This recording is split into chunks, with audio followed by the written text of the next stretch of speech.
ورحمة الله وبركاته. إن الحمد لله نحمده ونستعينه ونستغفره ونؤمن به ونتوكل عليه ونعوذ بالله من شرور أنفسنا ومن سيئات أعمالنا. من يهده الله فلا مضل له ومن يضلله فلا هادي له. ونشهد أن لا إله إلا الله وحده لا شريك له وأشهد أن محمدا عبده ورسوله.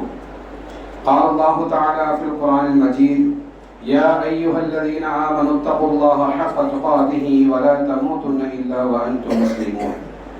يا أيها الناس اتقوا ربكم الذي خلقكم من نفس واحدة وخلق منها زوجها وبث منهما رجالا كثيرا ونساء واتقوا الله الذي تساءلون به والأرحام إن الله كان عليكم رقيبا.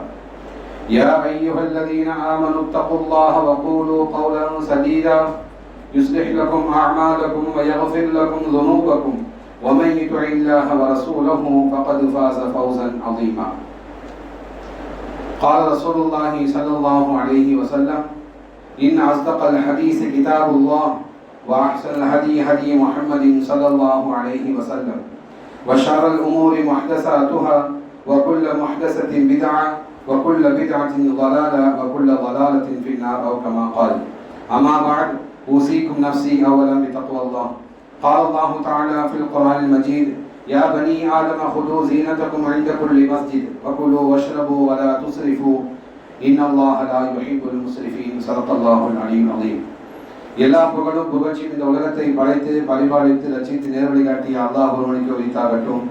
மேலும் அல்லாஹுடைய சாந்தியும் சமாதானமும் இந்த உலகத்திற்கு நேர்வழி காட்டியாக வந்த அனைத்து இறைத்தூதர்கள் மீதும், குறிப்பாக இறுதி தூதர் ஸல்லல்லாஹு அலைஹி வஸல்லம் அவர்கள் மீதும், மேலும் அவருடைய சொல்லையும் செயலையும் தமது உயிரினும் மேலாக மதித்து வாழ்ந்த சத்திய சஹாபாக்கள் மீதும், மேலும் குறிப்பாக ஜும்மாவிற்கு அதற்கே உரித்த நேரத்திலும் வந்து பெரும் திரளாக குழுமி இருக்கின்ற நம் அனைவர்கள் மீதும் குறைந்தேன் மட்டும் என பிரார்த்தனை செய்வதாக ஆரம்பம் செய்கின்றேன்.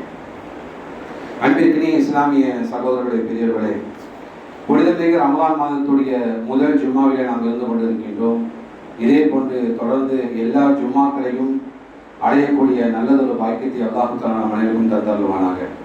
மேலும் ஜும்மா எந்த நோக்கத்திற்காக நம் மீது கடமையாக்கப்பட்டிருக்கின்றதோ நோக்கத்தை புரிந்து விளங்கி அதன்படி செயல்பட்டு இம்மையிலும் மறுமையிலும் நல்லோர்கள் கூட்டத்திலே நம்மையும் நம் குடும்பத்தாரையும் அல்லாஹ் தஆலா சேர்த்தருள்வானாக. அன்பிற்கினிய இஸ்லாமிய சகோதரர்களே, இன்றைய ஜும்மாவுடைய உரையின் தலைப்பு சஹர் இஃப்தார் உணவு திருவிழா என்ற தலைப்பின் கீழ் உங்களுக்கு மத்தியில் சில விஷயங்களை பார்க்க இருக்கின்றோம். சஹர் இஃப்தார் ஃபுட் ஃபெஸ்டிவல். இந்த ரமலான் மாதம் வந்து விட்டால் நமக்கு மத்தியில் இறையச்சம் வளர்கின்றதோ இல்லையோ, இறையச்சத்தை நாம் பெறுகின்றோமோ இல்லையோ, ஆனால் உணவுகளை பல வகையாக நாம் பெற்றுக் கொண்டிருக்கின்றோம். அது எந்த இடமும் விதிவிலக்கல்ல. வீடு விதிவிலக்கல்ல என்று சொன்னால் சம்பாதிக்கின்றோம், சாப்பிடுகின்றோம், அல்ஹம்துலில்லாஹ். சொந்தக்காரர்களுக்கு உணவளிக்கின்றோம், அல்ஹம்துலில்லாஹ். அதே போன்று கடை ஊழியர்களுக்காக வேண்டி, வேலை செய்யக்கூடிய ஊழியர்களுக்காக வேண்டி நம்முடைய அலுவலகத்தில் தம்முடைய தங்கக்கூடிய இடத்தில் உணவு ஏற்பாடுகள் செய்கிறார்கள் சொன்னால் அதுவும் ஏற்றுக்கொள்ளத்தக்க ஒன்றுதான். ஆனால் இங்கே இஸ்லாத்தின் பெயரால் பள்ளிவாசல்களில் சஹருடைய விருந்துகளும் இஃப்தாருடைய விருந்துகளும் மிக பயங்கரமாக நடக்கின்றது. அதை குறித்து இந்த சமுதாயத்தில் கொஞ்சம் கூட விழிப்புணர்வு இல்லாமல் செயல்பட்டு கொண்டிருக்கின்றார்கள். ஆகவே இன்றைக்கு ஜும்மாவுடைய உரையில் நபிகள் நாயகம் ஸல்லல்லாஹு அலைஹி வஸல்லம் காலத்தில் எப்படி வாழ்ந்தார்கள், இப்படிப்பட்ட உணவை குறித்து இஸ்லாத்துடைய பார்வை என்ன, இந்த பொருட்களை அந்த பணங்களை எப்படி நாம் செலவழிக்க வேண்டும் என்பதை இந்த ஜும்மாவுடைய உரையில் பார்க்க இருக்கின்றோம். அன்பிற்குரிய இஸ்லாமிய சகோதரர்களே, இந்த ரமலான் மாதம் என்பது வணக்க வழிபாட்டிற்கும் மறுமையுடைய சிந்தனைக்கும் ஒரு மாதமாக இருந்து கொண்டிருக்கிறது. இந்த மாதம் ரமலான் மாதம் வணக்க வழிபாடுகளுக்கு மிக முக்கியமான ஒரு மாதமாக இருந்து கொண்டிருக்கிறது. இதை சிறப்புப்படுத்தும் வகையில் தான் நபிகள் நாயகம் சொன்னார்கள்: ஷைத்தான் விலங்கிடப்படுகின்றான், சொர்க்கத்துடைய வாசல்கள் திறக்கப்படுகின்றன. ஆகவே நமக்கே தெரிகின்றது கொஞ்சம் இறையச்சத்தோடு நாம் செயல்பட்டு கொண்டிருக்கின்றோம் என்பதாக. தேவையில்லாத மொபைலை பயன்படுத்துவதை நாம் குறைத்துக் கொள்கின்றோம், தேவையில்லாத விஷயங்களை நாம் குறைத்துக் கொண்டு வருகின்றோம். அல்ஹம்துலில்லாஹ். தொடர்ந்து எல்லா மாதங்களும் அப்படி செயல்படுத்துவதுதான் இறை நம்பிக்கையின் இறையச்சத்துடைய வெளிப்பாடு என்பதை புரிந்து கொள்ள வேண்டும். அடுத்து பார்ப்போம் என்றால் ரமலானுடைய நோக்கம் என்ன? அல்லாஹ் சொல்கின்றான்: லஅல்லகும் தத்தகூன், நீங்கள் இறையச்சம் பெறக்கூடும். நோன்பு கடமையாக்கப்பட்ட நோக்கம் என்னவென்று சொன்னால் பசியோடு இருக்க வேண்டும் என்பதல்ல, மாறாக பசியோடு இருப்பதன் மூலமாக அல்லாஹ்வுடைய அச்சத்தை நீங்கள் உள்ளத்திலே வளர்த்துக் கொள்ள வேண்டுமாக நோன்புடைய மைய நோக்கம், முக்கியமான நோக்கம் லஅல்லகும் தத்தகூன், நீங்கள் தக்வாவை, இறையச்சத்தை மேலோங்க செய்ய வேண்டும் என்பதுதான். அடுத்து பார்ப்போம் என்று சொன்ன அந்த மாதத்துடைய நோக்கம், இது குர்ஆனுடைய மாதமாக இருந்து கொண்டிருக்கிறது. ஒரு உணவுக்கான மாதம் அல்ல, இது குர்ஆனுடைய மாதம், குர்ஆன் இறங்கப்பட்ட மாதம், குர்ஆன் அருளப்பட்ட மாதம். நமக்கு நேர்வழி காட்டிய அல்லாஹ்வுக்கு நன்றி செலுத்த வேண்டியதற்காக வேண்டி நோன்பு வைக்கக்கூடிய மாதம். மேலும் இந்த மாதத்திலே மறுமை சிந்தனையை நாம் அதிகமாக்கிக் கொள்ள வேண்டும். பகலில் பசியோடு இருப்பது, அல்லாஹ்வை அஞ்சி வாழ்ந்து கொண்டிருப்பது. ஒருவேளை நம்முடைய நோன்பை அல்லாஹ் அங்கீகரித்துக் கொண்டார் என்று சொன்னால் அதற்கு கூலி சொர்க்கத்தை தவிர வேறு ஏதும் இல்லை. அது மட்டுமல்லாமல் நரகத்திலிருந்து விடுதலை அல்லாஹ் நமக்கு கொடுக்கின்றான். ரய்யான் என்று சொல்லக்கூடிய வாசல் வழியாக சொர்க்கத்துக்கு நாம் அழைக்கப்படுகின்றோம். இதையெல்லாம் தாண்டி அல்லாஹ் சொல்கின்றான், இந்த நோன்பாளிக்கு யாருடைய நோன்பை நான் அங்கீகரித்துக் கொண்டேனோ அந்த நோன்பாளிக்கு நானே நேரடியாக கூலி தருகிறேன் என்பதாக அல்லாஹு தஆலா வாக்களிக்கின்றான். காரணம், இது எனக்கானது, நோன்பு என்னுடையது என்பதாக அல்லாஹு தஆலா மிக பெருமையாக சொல்வதாக அல்லாஹ்வுடைய தூதர் நமக்கு அறிவுறுத்தி இருக்கின்றார்கள். ஆக நாம் நோன்பு காலத்தில் நாம் என்ன செய்து கொண்டிருக்கிறோம் என்பதை மனசாட்சியோடு சற்று சிந்தித்து பார்க்க நாம் கடமைப்பட்டிருக்கின்றோம். இன்று சஹர் விருந்துகள் ஒரு பக்கமும், நோன்பு திறப்பக்கூடிய விருந்துகள் ஒரு பக்கமும் ஒரு போட்டியாக மாறிவிட்டன. எந்த அளவுக்கு என்று சொன்னால், வாட்ஸ்அப்பில் ஒரு வாரத்துக்கு முன்பாக வந்துவிடுகின்றது எந்தெந்த பள்ளியில் எந்தெந்த உணவு எந்த தினத்திலே போடப்படுகின்றது ஒரு லிஸ்ட் நமக்கு வந்துருது, எல்லாத்துக்கும் வந்துடும். அது மட்டுமல்லாமல் அதை இன்ஸ்டாவிலும் பேஸ்புக்கிலும் பகிர்கின்றார்கள். அதை சொல்லிக்கிறது, இதை ஷேர் பண்ணுங்க, ஷேர் பண்ணா அந்த நன்மை, நோம்பால் நன்மை உங்களுக்கு கிடைக்கும். மிகப்பெரிய ஒரு பாவம். அதை ஷேர் செய்வதும், அதை பகிர்வதும், அதை படிப்பதும், அதற்கு செல்வதும் பாவம் என்பதை நாம் விலகிக் கொள்ள வேண்டும். ஏன்னு சொன்னால், இன்று சஹருடைய விருந்துகள், இஃப்தாருடைய விருந்துகள் ஒரு போட்டியாக மாறிவிட்டன. 29 நோன்புகள், 30 நோன்புகள், ஒவ்வொரு தினமும் ஒவ்வொரு வகையான உணவு சாப்பாடு. அதிலும் இளைஞர்கள் சொல்ல வேண்டிய அவசியம் இல்லை. ஒரு பைக்கில் 3 பேர் 4 பேர், யாருக்கும் ஹெல்மெட் இல்லை, அனைவரும் ஒன்வேளை வேகமா போறாங்க. காவல்துறையினர் சொல்கின்றார்கள், எங்கே போகின்றார்கள் இந்த இளைஞர்கள் தெரியல, வேகமா போறாங்க. போயிட்டு இங்கே தாம்பரம் பள்ளிவாசல்ல ஏதோ விருந்து போடுறாங்களாம் என்பதாக சொல்லி இங்கிருந்து 2 மணி 1 மணிக்கு என்ன செய்யறாங்க, 4 பேரை ஏற்றுக்கிட்டு தாம்பரம் போயிட்டு அங்க சாப்பிட்டு முடிச்சு பஜர்ல தொழுவது, திருப்பி அங்கே திருப்பி என்ன செய்யறாங்க சொன்னா தம்முடைய இருப்பிடத்துக்கு திரும்புகின்றார். ஏன்? ஆகவே இந்த இஃப்தாருடைய விருந்துகளும் சஹருடைய விருந்துகளும் ஒரு போட்டியாக, அங்கே இஃப்தாரில் நைட்ல பிரியாணி போடுறாங்க, அதே போன்று ரொட்டியும் இடியாப்பமும் கறியும் கொடுக்கின்றார்கள் என்பதால் நாம் பெருமையாக பேசிக் கொள்கின்றோம், பெருமிதம் கொள்கின்றோம். இஃப்தாருடைய தட்டுக்கள் அதிகமாகும் போது அங்கே உணவும் தரமாக இருக்கும் என்ற ஒரு எண்ணத்தை நாம் உள்ளத்திலே பதிவு செய்து கொள்கின்றோம். அதே போன்று நோம்பு தரக்கூடிய வரவங்க எல்லாம் நம்ம பள்ளியில பார்ப்போம்னு சொன்னா முதல்ல ஒரு பார்வை பார்ப்பாங்க, என்னென்ன இருக்கு தட்டுல, எந்த தட்டுல அதிகமா இருக்கும் அங்க உட்காரணும், எங்க குறைவா இருக்கும் அங்க நம்ம உட்காரக்கூடாது. ஆக இந்த நோன்பு என்பதற்குரிய மைய நோக்கத்தை, இந்த பசியை, இறை எச்சத்தை எல்லாம் பால்படுத்தக்கூடிய ஒரு செயல் இன்று அரங்கேறி கொண்டு வருகிறது. அதில் எந்த ஒரு பள்ளி வாசலும் விதிவிலக்கல்ல, உடனே கொண்டு வந்து விடுவார்கள். நோன்பாளிக்காக வேண்டி, நோன்பு திறப்பதற்காக வேண்டி நபிகள் நாயகம் சிறப்பு செய்ய சொன்னார்கள், நோன்பாளி கண்ணியப்படுத்த சொன்னார்கள்.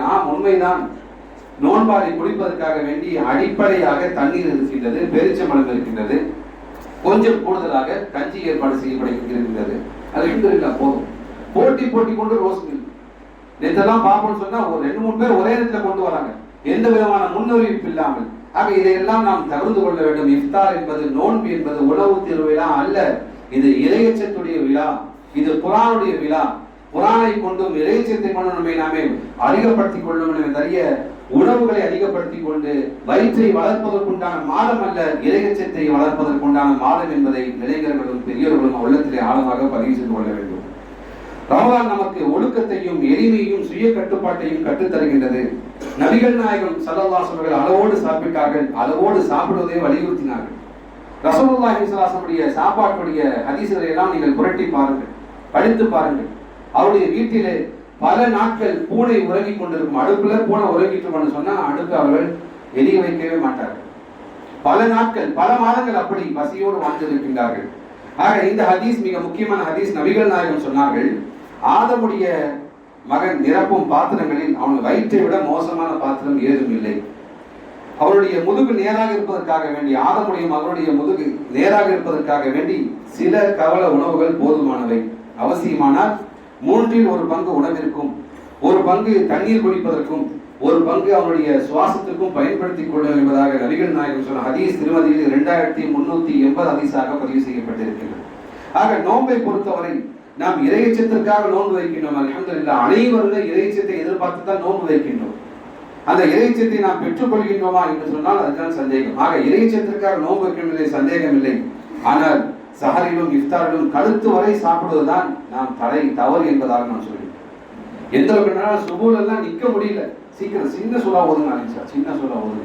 ஏன்னு சொன்னால் சாப்பிட்ட மயக்கம் தலையை சுத்துது. அதான் வெள்ளிக்கிழமை தான் சொல்ற சஜிதா ஓதுறீங்க, நிக்கவே முடியல. அதை இடையில ஒரு சஜிதா ஒன்று பண்றீங்க, சாப்பிட்டதெல்லாம் வெளியே வந்து ஒரு என்ட்ரி போட்டு திரும்பி உள்ள போது. அந்த அளவுக்கு முழுமையாக சாப்பிட்டு நாம் தொழுகையில் இருக்கின்றோம். அதே போன்று மகரிபிலே பார்ப்போம் என்று சொன்னால் ஒன்றும் சொல்ல முடியாது, எல்லாம் ஃபுல் டைட்டா இருப்பாங்க. ஆக இதெல்லாம் மாற்றம் காட்டக்கூடிய வழிமுறை அல்ல. ஆக கழுத்து வரை சாப்பிடுவது நபியுடைய சுன்னா இல்லை என்பதை மேல் சொன்ன ஹதீஸ் நமக்கு தெளிவாக விளக்குகின்றது. ஆக சஹரிலும் இஃப்தார் இரண்டு வேளையிலும் எளிமையான ஆரோக்கியமான உணவுகளை அளவோடு சாப்பிடுவதுதான் நம்முடைய சுன்னாவாக இருந்து கொண்டிருக்கின்றது. ஆகவே இந்த சுன்னாவின் அடிப்படையில் நம்முடைய நோன்பை நாம் பாதுகாப்போம் என்று சொன்னால் நாம் இறைச்சத்தை நாம் பெற்றுக்கொள்ள முடியும். ஆகவே நம்முடைய உணவுகளை நபி ஸல்லல்லாஹு அலைஹி வஸல்லம் வழியிலே தேர்வு செய்யும். நம்மை விட பிறருக்கு முன்னுரிமை கொடுங்கள். நம்மிடத்தில் 3 வடை இருக்கின்றது, 5 வடை இருக்கின்றது, 4 சமோசா இருக்கின்றது, ஒன்றை வச்சுக்கிட்டு மற்றது தர்மம் பண்ணுங்க, மற்றவங்களுக்கு கொடுங்க. ஆனால் நாம் என்ன பார்க்கணும் என்று சொன்னால் நம்மிடம் இது குறைவாக இருக்கின்றது, அவர்கிட்ட எக்ஸ்ட்ரா இருக்கு என்பதை நாம் பார்க்கணும். அவர் வாங்கிட்டு வந்திருப்பார், ஆனால் நம்முடைய பார்வை எல்லாம் அங்கேதான் இருந்து கொண்டிருக்கின்றது. ரமலானுடைய நோன்பு திறப்பதற்கு முன்பாக நபிகள் நாயகம் சொன்னார்கள், நீங்கள் செய்யக்கூடிய துவாவை அல்லாஹ் தஆலா அங்கீகரித்துக் கொள்கிறார். நோன்பு திறப்பதற்கு ஒரு 5 நிமிடம் 10 நிமிடம் முன்பாக நம்முடைய 2 கரங்களை ஏந்தி அழுது நாம் அல்லாஹ்வுடன் துவா செய்ய வேண்டும். ஆனால் அதையெல்லாம் இல்லை, ஒண்ணு பேசிட்டு இருப்பார்கள். இல்லை என்று சொன்னால் உணவு பரிமாற்றங்கள் அங்கே நடந்து கொண்டு இருக்கும். இது வீடுகளும் விதிவிலக்கல்ல, பள்ளிவாசம் விதிவிலக்கல்ல. ஆகவே இதையெல்லாம் மாற்றி அந்த நேரத்தில் நாம் அதிகமாக துவா செய்ய வேண்டும். எந்த அளவுக்கு நீங்கள் துவா செய்ய வேண்டும் என்று சொன்னால் அல்லாஹ் தஆலா உங்கள் துவாவை அங்கீகரித்துக் கொள்வான் என்ற எண்ணத்தோடு நீங்கள் துவாவை செய்ய வேண்டும். உங்களுக்கு முன்னால் இருக்கக்கூடிய உணவை நீங்கள் பார்த்து கொண்டிருப்பதை விட அல்லாஹ் உங்களை பார்த்து கொண்டிருக்கிறான் என்ற எண்ணத்தோடு நீங்கள் துவா செய்ய வேண்டும். அப்படி துவா செய்யும் போதுதான் நாம் இறையச்சத்தை பெற்றுக்கொள்ள முடியும். ஆகவே நபிகள் நாயகத்துடைய வாழ்க்கையை பார்க்கும்போது பசியும் எளிமையும் பிரிக்க முடியாத ஒன்றாக, இரண்டும் ஒட்டி பிறந்த ஒன்றாக அல்லாஹ்வுடைய தூதருடைய வாழ்க்கையில் இருந்திருக்கிறது. பசியும் எளிமையும் இருந்திருக்கிறது.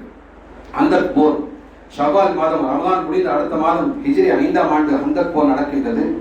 அந்த காலகட்டத்திலே மதீனாவிலே கடும் குளிரும் பஞ்சமும் நிலவுகின்றது. ரமலானுடைய நோன்பை நோற்று, ரமலானுடைய நோன்பை முடித்து, பெருநாளை முடித்து சஹாபாக்கள் பசியை பழகிய ஒரு காலம். அந்த நேரத்திலே தோழர்களுக்கு போருக்குண்டான அழைப்பை அல்லாஹ்வுடைய தூதர் வெளியிட்டார்கள். அந்த அடுத்த மாதம் ஷவ்வால் மாதமும் பசியோடு அந்த பள்ளத்தை தோண்டக்கூடிய, அந்த சொன்னால் அகல் குழியை தோண்டக்கூடிய ஒரு சூழ்நிலை. பசியோடு ஒரு மாத காலம் பசியோடு கழித்தார்கள். அடுத்த மாத காலமும் தொடர்ந்து வேலை சஹாபாக்கள் அந்த அகலை தோண்டிக் கொண்டிருந்து கொண்டிருக்கின்றார்கள். மதீனாவை சுற்றிலும் எதிரிகள் முற்றுகை ஏற்பட்ட போது மதீனாவை பாதுகாப்பதற்காக வேண்டி இந்த அகல் தோண்டக்கூடிய ஒரு பணி நடக்கின்றது. அந்த வரலாறுடைய விஷயம் உங்களுக்கு தெரியும். அப்போது நபி ஸல்லல்லாஹு அலைஹி வஸல்லம் தோழர் அபூ தல்ஹா ரலியல்லாஹு அன்ஹு அவர்கள் வந்து அல்லாஹ்வுடைய தூதருக்கு முறையிடுகின்றார். யா ரசூலுல்லாஹ், எனக்கு மிகுந்த பசியோடு நான் வேலை செய்து கொண்டிருக்கின்றேன். நான் மட்டுமல்ல, என்னுடைய சக தோழர்களும் பசியோடு வேலை செய்து கொண்டிருக்கின்றார்கள். தன்னுடைய வயிற்றை காட்டுகின்றார். வயிறு ஒட்டி போய் இருக்கின்றது.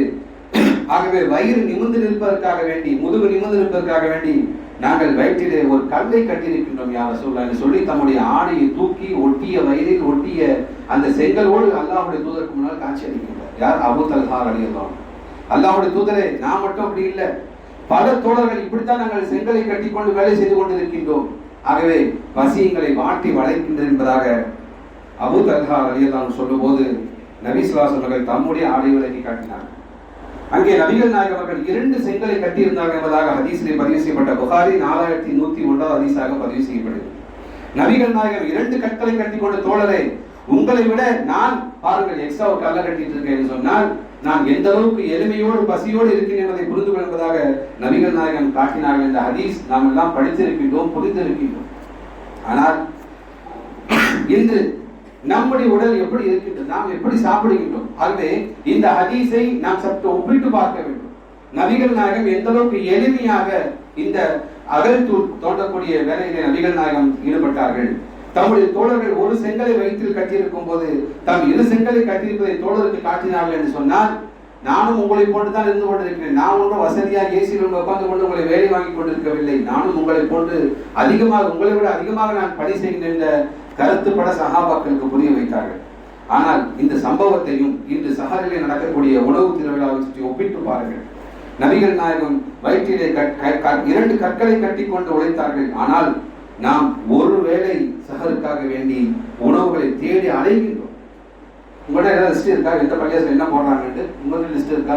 உங்க பள்ளியில என்பதாக நாம் பார்க்கும் போது இன்னைக்கு தராவிக்கு பிறகு எந்த பள்ளிக்கு சாப்பிட போலாம் என்பதுதான் கேட்கின்றோம். இதை தாண்டி இன்னும் ஒரு படி மேலாக என்ன செய்கிறார்கள் சொன்னால், இந்த ஹோட்டல் நடத்தக்கூடிய பெரும் ஹோட்டல் நடத்தக்கூடிய நட்சத்திர ஹோட்டல் அல்லது சில ஹோட்டல்களை நடத்தக்கூடியவர்கள் தம்முடைய கடை விளம்பரத்திற்காக வேண்டி இரவு சாப்பாடு இலவசமாக சஹர் சாப்பாடு போட வேண்டும் என்று சொல்லக்கூடிய ஒரு வேலையையும் ஆரம்பித்திருக்கிறார்கள். நான் சொல்லுகின்றேன், ஒரு நன்மையை நாம் செய்கின்றோம் என்று சொன்னால் அந்த நன்மையை அல்லாஹ் அறிந்து கொள்ள வேண்டும். அந்த நன்மையை அல்லாஹுக்காக வேண்டி செய்ய வேண்டும்.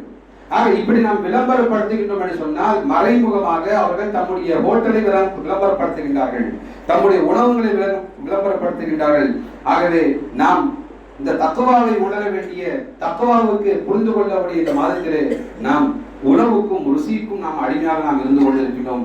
அதற்காக நாம் பயணப்பட்டுக் கொண்டிருக்கிறோம் என்று சொன்னால் எந்த அளவுக்கு நம் இடத்திலே இறையச்சம் பலவீனமாகும் என்பதை புரிந்து கொள்ள வேண்டும். ஆக அன்பிற்குரியவர்களே, இன்று தற்போது சமீப காலமாக பார்ப்போம் என்று சொன்னால் சென்னை நகரம் மட்டுமல்ல, இந்த சஹர் மேளா, சஹர் ஃபுட் ஃபெஸ்டிவல் என்ற பெயரிலே கலாச்சாரம் சென்னை, மதுரை, திருச்சி, கோவை, தஞ்சாவூர் போன்ற பெரும் நகரங்களில் பள்ளிவாசலில் உயர்தரமான உணவுகள் பரிமாறப்படுகின்றன.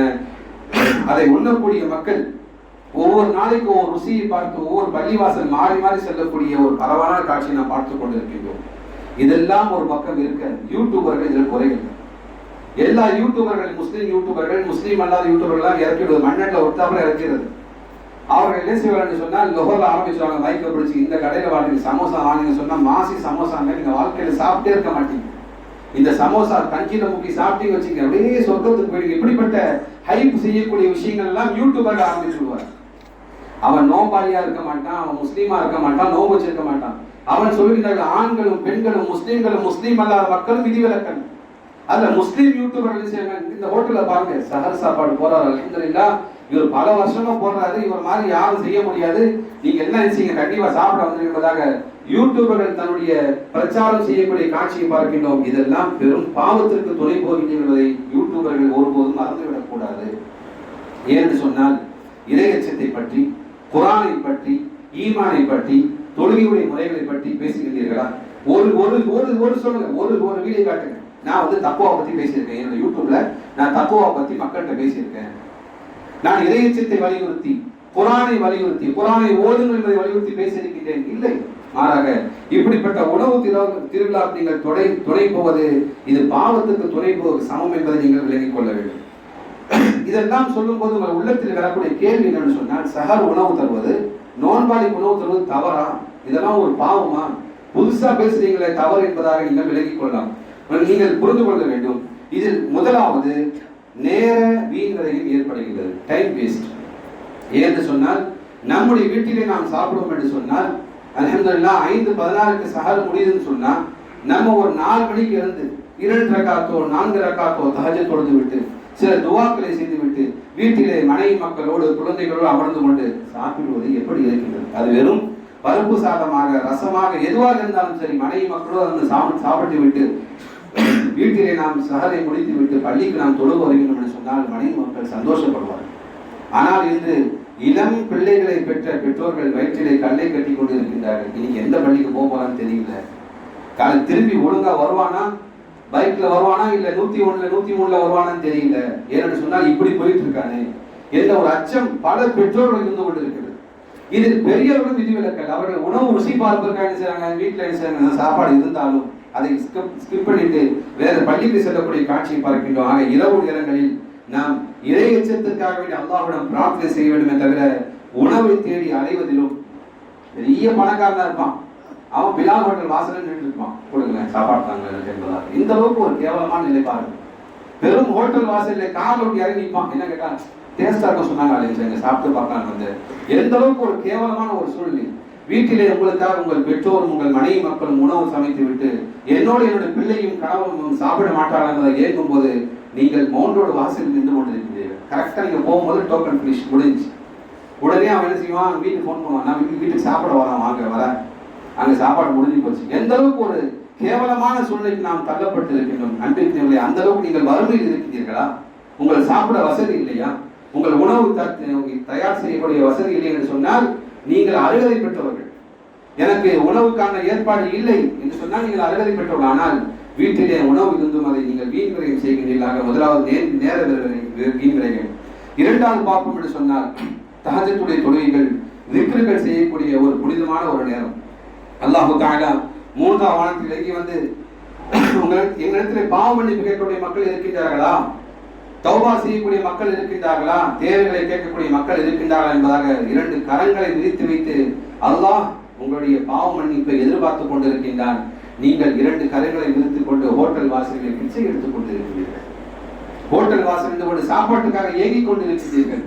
ஒவ்வொரு பள்ளி வாசலிலும் உட்கார்ந்து கொண்டு எப்போது சாப்பாடு வரும் என்பதற்காக சென்று கொண்டிருக்கிறீர்கள். ஆகவே இதை நீங்கள் மாற்றிக்கொள்ள வேண்டும். அதே போன்று அந்த நேரத்தில் இரவு நேரத்தில் வீணாக அரட்டை எடுத்துக் கொண்டு பேசிக்கொண்டு சிரித்துக் கொண்டு விளையாடிக் கொண்டு ஒரு பெருமையாக வண்டியில செல்வதை பெருமையாக மகிழ்ச்சியாக சென்று கொண்டிருப்பது மிகப்பெரிய ஆபத்து என்பதை புரிந்து கொள்ள வேண்டும். மூன்றாவதாக பார்ப்போம் என்று சொன்னால் அல்லாஹ் சொல்கின்றான், வக்குலு வஷ்ரபு வலா துஸ்ரிஃபு, உண்ணுங்கள் பருங்கள், நீங்கள் வீண் விரயம் செய்யாதீர்கள் சொல்கின்றான். ஆனால் இன்று ஒவ்வொரு பள்ளிவாசலும் சஹருடைய உணவு செய்யக்கூடிய பள்ளிவாசல்களில் 30% உணவு வீணாகின்றது. ஏனென்று சொன்னால் அவர்கள் நம்பி என்ன செய்யறாங்க, இதுக்காக வசூல் செய்யறாங்க. அதற்காக சம்பந்தமில்லாத ஹதீஸ் எல்லாம் ஆதாரமாக காட்டி வசூல் செய்து கொண்டு பள்ளிவாசல் உணவு தயாரிக்கப்படுகிறது. எங்க பள்ளிவாசல 3000 பேருக்கு கன்ஃபார்மா சாப்பாடு. ஒரு காட்சியை பார்த்தும் ஒரு தெரு முழுக்க சட்டி வைத்துக் கொண்டு சஹருடைய உணவு தயாரிக்கப்பட்டிருக்கின்றது. 3000 பேருக்கு 4000 பேருக்கு சாப்பாடு. ஆனால் அங்கே சாப்பிட வரக்கூடிய மக்கள் அதிகபட்சமாக 1000 மக்கள் இருப்பார்கள். அத்தனை மக்களில் ஒரு 100 பேர் 200 பேர் தேவையுள்ளவர்கள், மீதெல்லாம் இப்படி போறவங்க தான். ஆகவே இதை நாம் தவிர்த்து கொள்ள வேண்டும். சஹர் உணவு திருவிழாவை வலியுறுத்தி சம்பந்தம் இல்லாம ஹதீஸ்களை செய்ய சொல்லக்கூடிய இயக்கங்களை நாம் பார்க்கிறோம். பல முன்னணி இயக்கங்கள். என்ன காரணம்? அவங்க தேவையில்லாத விஷயங்களா இந்த பிதஅத் ஷிர்க் செய்யக்கூடாது என்பதாக பேசிக் கொண்டிருப்பார்கள். இதுக்கு ஹதீஸை காட்டுங்க. சஹருடைய உணவை நபிகள் நாயகம் ஸல்லல்லாஹு அலைஹி வஸல்லம் பள்ளிவாசல்ல விருந்து வைத்து வந்து சாப்பிட சொன்னாங்க. ஹதீஸை காட்டுங்கன்னு சொன்னா ஒரு ஹதீஸை எடுத்து போட்டிருக்கார் ஒருத்தர். என்ன சொன்னா, அப்துல்லா பின் ஹாரிஸ் அவர்கள் அறிவிக்கின்றார்கள், நாங்கள் நபி ஸல்லல்லாஹு அலைஹி வஸல்லம் காலத்தில் பள்ளிவாசல் ரொட்டியும் இறைச்சியும் சாப்பிட்டு வந்தோம். உணவு கொண்டு போய் பள்ளிவாசல் சாப்பிட்டாங்களாம். இந்த ஹதீஸை கொண்டு சஹருடைய உணவு திருவிழாவோடு இணைக்கின்றார்கள். ஆக சஹருடைய உணவுக்காக வேண்டி பள்ளிவாசல் தயார் செய்யப்பட்டது.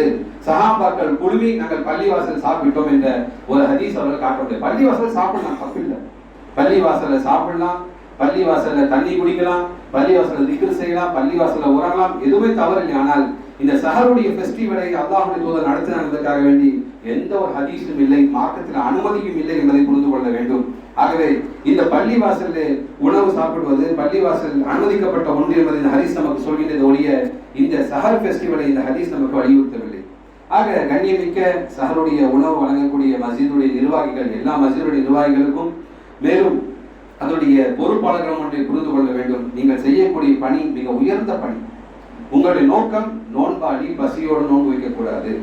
சஹரிலே பரக்கத் இருக்கின்றது. சஹருடைய உணவை நபிகள் நாயகம் வலியுறுத்தி இருக்கிறார் என்று சொன்னால் அது அனைத்தும் தம்முடைய வீட்டிலே தாம் சம்பாதித்து சாப்பிடக்கூடிய உணவைத்தான் நபிகள் நாயகம் வலியுறுத்தி இருக்கிறார். ஆக நீங்கள் செய்கின்றீர்கள் என்று சொன்னால் இதற்காக வசூல் செய்வது மிகப்பெரிய ஒரு தவறு, மிகப்பெரிய ஒரு தவறு. ஒரு செல்வந்தர், ஒரே ஒரு செல்வந்தர் தம்முடைய காசை கொடுத்து என்னுடைய காசு நீங்க உணவு செஞ்சு கொடுங்க என்று சொன்னால் அதனுடைய விஷயம் வேற. ஆனால் பள்ளிவாசலாக சஹர் உணவுக்காக வேண்டி வசூல் செய்வது மிகப்பெரிய ஒரு தவறு என்பதை புரிந்து கொள்ள வேண்டும். ஆக சஹர் உணவுக்கு யாருக்கு இலவசமாக தரலாம் என்ற ஒன்றை புரிந்து கொள்ள வேண்டும். யார் வெளியூரிலிருந்து வந்து இங்கே தங்கி இருக்கின்றார்களோ, உணவு வசதி இல்லையோ, அப்படிப்பட்ட மக்களுக்கு சஹருடைய உணவை கொடுக்கலாம். அதே போன்று அரசு அலுவலகங்கள், தனியார் அலுவலகங்கள் யார் வேலை செய்கின்றார்களோ அப்படிப்பட்ட மக்கள் உணவு செய்யக்கூடிய ஏற்பாடு இல்லை என்று சொன்னால் அப்படிப்பட்ட மக்களுக்கு உணவு தருவது நியாயமானது, சரியானது, தேவையானது. ஆக சஹருடைய உணவை பள்ளிவாசலுக்கு அருகில் வசிக்கக்கூடிய மக்கள், தொலைதூரத்திலிருந்து வரக்கூடிய மக்கள் இந்த சஹர் உணவை சாப்பிடுவதற்காக வேண்டி பயணம் செய்வது தவிர்த்து கொள்ளக்கூடிய ஒன்று என்பதை நாம் புரிந்து கொள்ள வேண்டும். ஏனென்று சொன்னால் இதன் மூலம் பைக் ரேஸ் நடைபெறுகின்றது. அதிவேகமாக சென்று விபத்துக்குள்ளாகின்றார்கள். காவல்துறையை சிக்கி ஃபஜ்ருக்கு பிறகு வாபஸ் ஸ்டேஷன்ல போய் என் பையன் தான் அனுப்புங்க என்பதாக அழைத்து வரக்கூடிய மோசமான காட்சியை பார்க்கிறோம். ஆக அன்பிற்கே இஸ்லாமிய சகோதரர்களே, இந்த சஹருடைய உணவு வழங்கக்கூடிய நிர்வாகங்கள் சில வழிமுறைகளை பேண வேண்டும். முதலாவதாக சஹருடைய உணவு வெளியூரிலிருந்து வந்து படிக்கக்கூடிய மாணவர்கள், பணிபுரியக்கூடிய மக்கள், வீடுகளில் சஹர் உணவுக்கு வசதி இல்லாத மக்கள், இவர்களுக்கு மட்டுமே வழங்கப்பட வேண்டும்.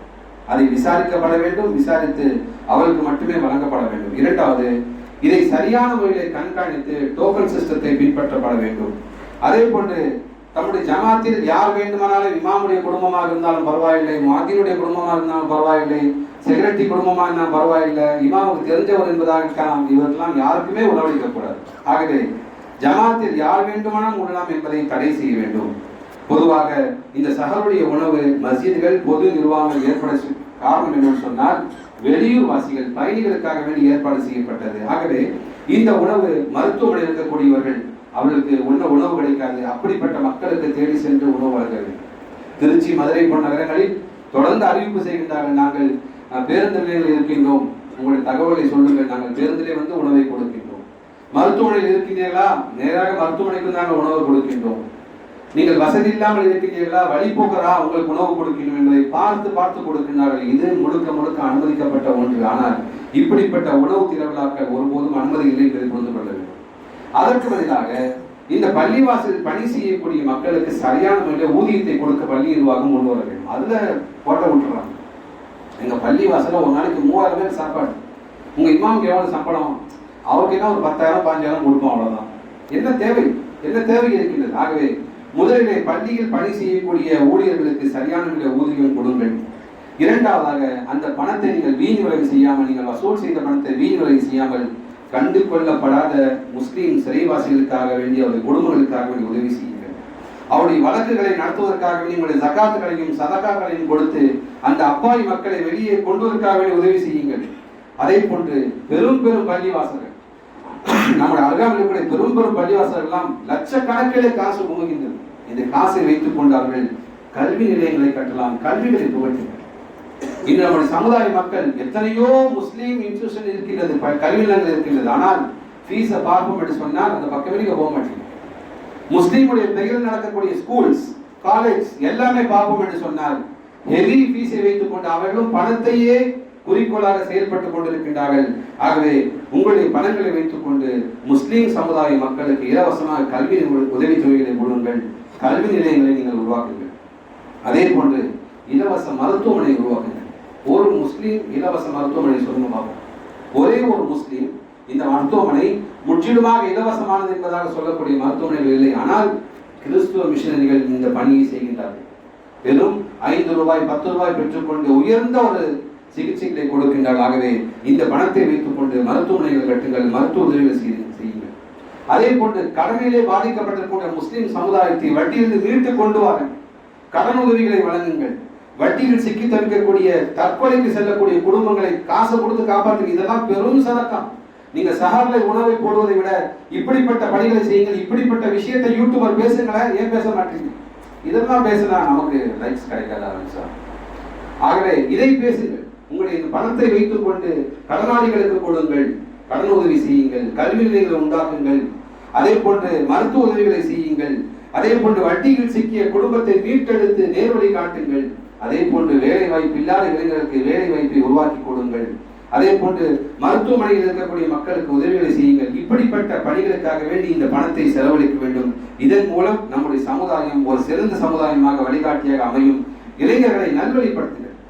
ஆக காலமாக புதிய கலாச்சாரத்தை நாம் இப்போ கடந்த ஒரு 10 வருடமாகத்தான் இது நடந்து கொண்டு இருக்கின்றது. அதுவும் கொரோனா பிறகு ரொம்ப அதிகமாயிடுச்சு. ஏன்னா கொரோனா எல்லாம் பசியோடு இருந்தாங்க இல்லையா, அதை பார்த்த உடனே இன்னும் அதிகமாகி விட்டதாகவே இது முழுக்க நிறுத்தப்பட வேண்டும், வெறும் தவிர்க்கப்பட வேண்டிய ஒன்று. அதே போன்று நோன்பு திறப்பதற்கு கூட குறிப்பான சில உணவுகள் மட்டும்தான் வைக்கப்பட வேண்டும். கஞ்சி வடை இருக்கு, பேரிச்சம்பழம் இருக்கு, தண்ணி இருக்கு, அல்ஹம்துலில்லாஹ், ஒரு ஜூஸ் வந்து அல்ஹம்துலில்லாஹ். ஆனால் அங்கே குவித்து வைக்கப்படுவதும் அங்கே அதிகமான உணவு வைத்துக் கொண்டிருப்பதும் நம்முடைய நோன்பு எந்த விதமான பயனும் இல்லை. ஒரு மருத்துவர் சொல்லுகின்றார், இந்த முஸ்லிம்கள் நோன்பு காலத்தை விட நோன்பு அல்லாத மற்ற காலங்களில் எடை குறைவாகத்தான் இருக்கின்றார். நோன்பு காலங்களில் அவர்கள் சஹரும் இரவும் சாப்பிடுகிறார் இருக்கின்றீர்கள், ஆனால் நோன்பு காலத்தில் தான் மற்ற நாட்களை விட அதிகமாக உண்ணுகின்றார். டவுட் அந்த எடை போட்டு பாருங்க. நோன்பு காலத்தில் தான் நம்முடைய வெயிட் கூடுகின்றது தவிர நம்முடைய வெயிட் குறைவதே இல்லை. எதெல்லாம் இப்ப நம்ம சாப்பிடாம இருப்போம் இல்லையா, இதெல்லாம் சேர்த்து ஒத்தாப்புல ட்ரிபிள் ரீசார்ஜ் நோம்பு திறந்த உடனே பண்றது. அந்த ரீசார்ஜ் பண்ண உடனே தராவில ஆள் மட்டையாயிடும். தராவிக்கு எந்திக்கவே முடியாது, கண்ணே திறந்து பார்க்க முடியாது. 11 மணிக்கு கண்ணு விழிப்பான், விழிச்சோன்னா ஒரு ஜூஸ், திருப்பி நைட் சாப்பாடு, அதோட திருப்பி 10 திருப்பி சஹர். ஆகவே அதிகமாக ஒருவேளை 5 வேளை சாப்பிடக்கூடிய ஒரு நேரம் இந்த நோன்புடைய நேரமாகத்தான் நாம் பயன்படுத்திக் கொண்டிருக்கின்றோம். அப்படிப்பட்ட நேரம் அல்ல. இதன் மூலமாக நம்முடைய உடலிலே பெரும் பெரும் பாதிப்புகள் ஏற்படுகின்றன. நோன்பு நேரங்களில் அதிகமாக எண்ணெய் பலகாரங்களை சாப்பிடுகின்றோம். அதிகமாக ஹார்ட் அட்டாக் வருவதற்குண்டான வாய்ப்புகள் இந்த நோன்பு மாதத்தில் அதிகமாக இருக்கிறார்களே. உடல் நலத்தை பாதுகாத்துக் கொள்ளுங்கள். அதே போன்று நோன்பாக இருக்கின்றோம் என்ற பெயரிலே சஹரிலும் இஃப்தாரிலும் அதிகமாக மாமிசங்களை நாம் சாப்பிடுகின்றோம். சஹரிலும் இஃப்தாரிலும் அதிகமாக ஃபாஸ்ட் ஃபுட் ஐட்டங்களை சாப்பிடுகின்றோம். இதன் காரணமாக நம்முடைய உடல் நலத்துக்கு பெரும் பாதிப்பும் பெரும் ஆபத்தும் ஏற்படும் என்பதை நாம் புரிந்து கொள்ள வேண்டும். ஆக பகலிலே நோன்பு வைத்துக் கொண்டு நாம் இறையச்சத்தை பெறுவதற்காகவும் இபாதத் செய்வதற்காகவும் கவனம் செலுத்துவதை விட என்ன சஹருக்கு செய்யலாம் என்பதை யோசிக்கக்கூடிய விஷயங்களை பெண்கள் செயல்பட்டுக் கொண்டிருக்கிறார்கள். ஆக இளைஞருக்கு ஒரு அறிவுரை என்னவென்று சொன்னால், இளைஞர்களே, இது உணவு திருவிழாவுக்குண்டான மாதம் அல்ல, இது இறையச்சத்துக்குண்டான ஒரு திருவிழா. இது குர்ஆன் இறங்கப்பட்ட ஒரு நாள் என்பதை நாம் புரிந்து கொண்டு ரமலானுடைய கண்ணியத்தை நாம் ஒருபோதும் சீரழிக்காமல் ரமலானை நாம் சிறப்புப்படுத்த வேண்டும். ரமலானில் நாம் ஒழுக்கத்தையும் ரமலானில் நாம் கண்ணியத்தையும் பின்பற்ற வேண்டும். ஆனால் உணவுக்காக கூட்டம் கூட்டமாக வீதிகளில் செய்யக்கூடிய, வீதிகளில் நடக்கக்கூடிய, வீதிகளில் அடையக்கூடிய விஷயத்தை நாம் முழுவதுமாக பின்பற்ற வேண்டும். சஹர் உணவு என்பது ஒரு சுன்னா, ஒரு சுன்னத், ஒரு நபி வழி தான். ஆகவே அந்த நபி வழியை எளிமையாக நம்முடைய வீட்டிலே நாம் உட்கொள்ள வேண்டும். எத்தனையோ ஆயிரக்கணக்கான பணங்களை நாம் வீணடிக்கின்றோம் என்று சொன்னால் அதை ஏழை எளிய மக்களுக்கு நாம் உதவி செய்யலாம். ஒரு பேரிச்சம்பளமும் இல்லாமல் சஹாபாக்கள் சஹரை முடித்திருக்கிறார்கள். இன்னும் பல நாடுகளில், முஸ்லிம் நாடுகளில் பல நாடுகளில் சஹருக்கும் இஃப்தாருக்கும் உணவில்லாமலே அவர்கள் தம்முடைய வாழ்க்கையை கழிக்கக்கூடிய காட்சியை நாம் உலகளவில் நாம் பார்த்துக் கொண்டிருக்கின்றோம். அல்லாஹ்விடம் பதில் சொல்ல வேண்டும். நீங்கள் செலவழிக்கக்கூடிய ஒவ்வொரு பணத்துக்கும் பள்ளி நிர்வாகிகள் அல்லாஹ்விடம் பதில் சொல்ல வேண்டும். இப்படிப்பட்ட வீண் விரயங்கள் நிறுத்தப்பட வேண்டும். இப்படிப்பட்ட வீண் விரயங்களுக்கு நாம் தர்மம் செய்வது, இப்படிப்பட்ட வீண் விரயங்கள் நாம் கொடுப்பது அல்லாஹ்விடம் உங்களுக்கு எந்த ஒரு நன்மையும் பெற்றுத் தராது என்பதை உள்ளத்திலே பதிவு வைத்துக் கொள்ளுங்கள். ஆகவே நம்முடைய பணங்காசுகளை நாளைக்கு அல்லாஹ்விடம் பதில் சொல்ல வேண்டும். நபிகள் நாயகம் சொன்னார்கள், நீ எப்படி சம்பாதித்தாய், எப்படி செலவு செய்தாய் என்ற பதில் சொல்லாமல் உன்னுடைய கால் கொஞ்சமும் மறுமை நாளில் நகராது என்பதை சொன்னார்கள். ஆகவே அந்த விஷயத்தை உள்ளத்திலே பதிய வைத்துக் கொள்ளுங்கள். அதே போன்று இளைஞர்கள் இப்படி பள்ளிவாசலாக ஹோட்டலாக இந்த சஹர் நேரத்திலே திரிவதையும், நோன்பு திறப்பதற்காக வேண்டி எங்கே செல்லலாம், எந்த பள்ளியிலே ஸ்பெஷலாக என்பதாக சுத்துவதையும் சற்று குறைத்துக் கொண்டு நீங்கள் உங்களுடைய வீட்டிலே நீங்கள் நோன்பு திறங்கள். உங்கள் அருகாமையில் இருக்கக்கூடிய பள்ளிவாசல் நோன்பு திறங்கள். நோன்பு திறக்கும் போது உங்களுக்கு முன்னால் இருக்கக்கூடிய பொருட்களை தாமதமாக வரக்கூடிய மக்களுக்கு தருவதிலே சற்று கவனத்தோடு இருங்கள். நிச்சயமாக அல்லாஹ்வுடைய அன்பை நீங்கள் பெற்றுக்கொள்ள முடியும்.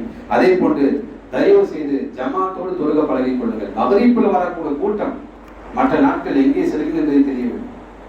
இன்னைக்கு நம்ம பள்ளியில ஒரு நாள் மகரிப்புல ஒரு புது சகோதரர் வந்தார். வந்து பார்த்தா நம்ம பள்ளி தானான்னு கேட்கின்றார். காரணம், இவர்களாம் எங்கே இருக்கின்றார்கள்? ஏதோ கொசுக்களை போன்று குழுமி இருக்கின்றார்களே. நான் சொன்னேன், இதே போன்று டெய்லி பள்ளியாசல கஞ்சி ஊற்றணும் சொன்னா மதுரையில கூட்டம் வரும் அங்கதான் சொன்னேன். ஆக நபிகள் நாயகம் இதைத்தான் வலியுறுத்தி சொன்னார்கள். இந்த மக்களிடத்தில் சொல்லுங்கள், தொழுகை வந்தால் உங்களுக்கு இரவிலே சப்பாத்தியும் கறியும் தருவதாக சொல்லுங்கள், அப்போது மக்கள் தொழ வருகின்றார்களா பார்ப்போம் என்று சொன்னார்கள். ஆகவே நாம் உணவுக்காக ஏன் இப்படி அழைக்கின்றோம்? உண்மையில் உணவுக்கு வசதி இல்லை என்று சொன்னால் சொல்லுங்கள், உங்களுக்கு உண்டான ஏற்பாடுகளை செய்து தருகின்றோம். சாப்பிட வசதி இல்லை, நான் வழிபோக்கனாக, நான் ஏழையாக, நோயாளியாக நான் இருந்து கொண்டிருக்கின்றேன், எனக்கு சாப்பாட வசதி இல்லைன்னு சொல்லுங்கள். உங்களுக்கு சாப்பாடு நாம் ஏற்பாடுகள் செய்யணும். ஆனால் அல்லாஹ் காப்பாற்ற வேண்டும். நவுதுபில்லாஹ், நமக்கு நல்ல வசதி இருக்கின்றது, நல்ல உணவு இருக்கின்றது, நல்ல மனைவி மக்கள் இருக்கின்றார்கள், நன்றாக சமைக்கின்றார்கள்.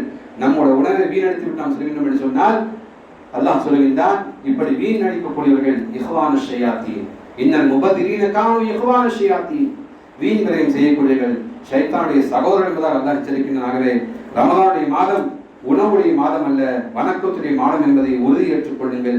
நீங்கள் வெளியிலே சென்று உணவு வாங்கி சாப்பிடுவது தவறல்ல, மாறாக உணவு திருவிழாவாக மாற்றி வணக்க வழிபாடுகளை ஒருபோதும் புறக்கணித்து விடார்கள். இப்படிப்பட்ட செயல்களுக்கு யாரும் துணை போயார்கள் என்பதை புரிந்து கொள்ள வேண்டும். அல்லாஹ் தஆலா இந்த ரமலான் மாதத்தை நாம் நல்ல முறையில் கழிக்கக்கூடிய மக்களாக அல்லாஹ் தஆலா ஆக்கி அருள்வானாக. இறையச்சத்தை பெருக்கிக் கொள்ளக்கூடிய மக்களாக ஆக்கி அருள்வானாக. நம்முடைய பணங்காசுகளை, உணவுகளை ஏழை மக்களுக்கு, தேவையுள்ள மக்களுக்கு வழங்கக்கூடிய மக்களாக அல்லாஹ் தஆலா ஆக்கி அருள்வானாக. நம்முடைய நோம்பிலே ஏற்படக்கூடிய சிறிய பெரிய தவறை அல்லாஹ் தஆலா மன்னித்து தருவானாக.